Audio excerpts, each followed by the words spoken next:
You can work with AI as either a Centaur or as a cyborg. I'm just going to read through this. So a Centaur, there is a clear division of labor. So in the mythical Centaur, it's half human, half horse. So you're split in two. There's a clear division of labor, and you decide which tasks are for the human and which for the AI. I do this in my own business. I use artificial intelligence to automate a huge amount of work, but then I leave the tasks that I think are uniquely human for me, the human. So that includes things like what I am doing right now, doing a live stream. I could use an AI to create an avatar of myself. It would probably be a lot more polished. It wouldn't stumble over its words. It wouldn't have IT problems. But I don't believe that's a good use of artificial intelligence. That is a value judgment on my side. I think that instead this creates more connection with fellow human beings and is important use of human time. So I like to split things between what should actually be done with a human and what should be done with an artificial intelligence. Split in two. So an example here, you handle the strategic thinking and client relationships, talking to people in your business, and the AI analyzes the data and generates the first draft of a report. So we split functions and work together. The difficulty is AI is getting very good at doing human tasks. We're basically under siege. A couple of years ago, we could say these tasks are for humans and AI will never be good at them. Those tasks are getting eroded.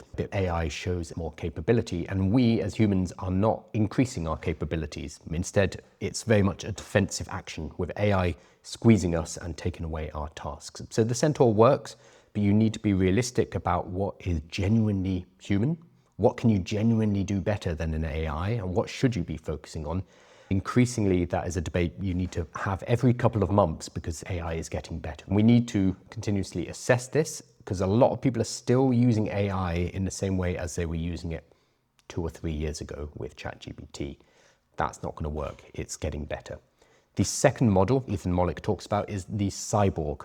So instead of having a separation, instead of having AI tasks and human tasks, we merge. So this is a deeper integration.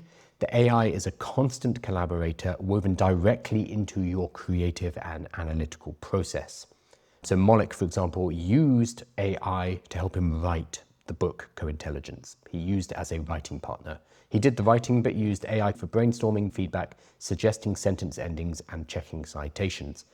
This is how I use AI in my day-to-day for most things. I cannot imagine not running my business, not running my content, not running my life without artificial intelligence, which is wild considering we've only had modern AI for about 2 or 3 years, but I am completely absorbed, and I'm sure a lot of you are as well, and could not live without it anymore. So that is a much deeper integration where you bring AI into every area of your life.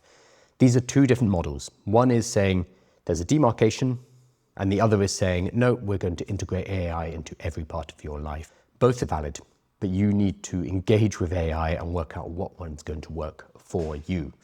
It's a tricky decision. I'd love to hear what you do, whether you use one model or in your personal life and Cyborg in your professional life. We all have different roles, we all have different responsibilities in society, so maybe how you use AI depends on how you are acting that particular day.